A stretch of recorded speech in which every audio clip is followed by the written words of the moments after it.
What's good, everybody, and welcome back to my channel. FG2G here. And listen, y'all, I am no stranger to experimenting, trying to make bread. You know, if you've been here for a little bit, you probably know. Yeah, it be experimenting sometimes, but I think that that's half of the fun for me, is just seeing how, baking powder affects the rise versus yeast. What does the egg do to it? It's just fun to see, what we can make and the progress of it all. Alright, so this video is no different. Now, the other day I was striving to make bagels for the first time, so check that out.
So this is a 4-ingredient recipe. It's very simple, but then again, I think bagels are rather simple anyway, so it's not supposed to be complicated.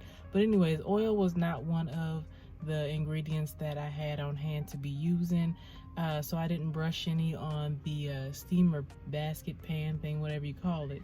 And so there is a little bit of stickage, and it's not a big deal. So I mean, if you do have some oil, go ahead and brush that on there, or put some like parchment paper on there. You would avoid this. But if you don't have either one of those on hand, yeah, it's easy cleanup, or at least it was for me. It's just dough, so don't worry about it. Put it in the water, let it sit for a few minutes. It'll come right off. Keep it moving.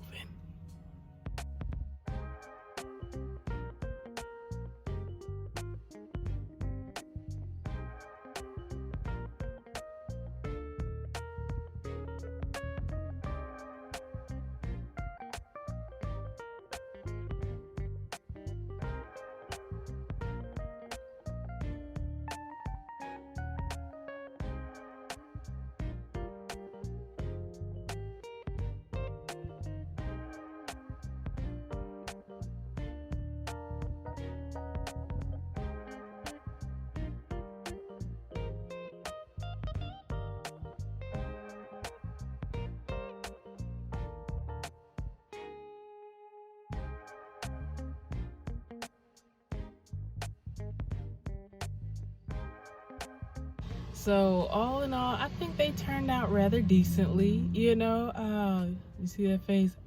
I mean, I wouldn't say you bring the cream cheese and I bring the bagels. I wouldn't necessarily serve these to anybody.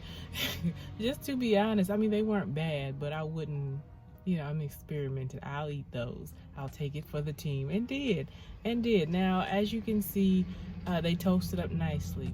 But I think that I probably should have baked them for a few minutes longer, just a few minutes longer, because a couple of them at least were a little bit undercooked, a little bit doughy, and I prefer them to be a little bit more fluffy. That's probably where maybe other ingredients would come in, or especially yeast. I don't know. But speaking of yeast, I definitely want to try that version of it, and to give it that 30 second to a minute, jacuzzi bath in the boiling water. You know what I'm saying? Because that steam did help. As you can see, that it had the slightly shiny exterior. Oh, the factors we could tweak. I'm excited. So, anyways, thank you for just taking some time to experiment with me. And yeah, if you've tried to make bagels or you're good at it, let me know. What's your favorite flavors and what ingredients do you like to use? Are you a baking powder type of person? Do you use yeast, yogurt? What do you use? Anyways, happy experimenting. Peace.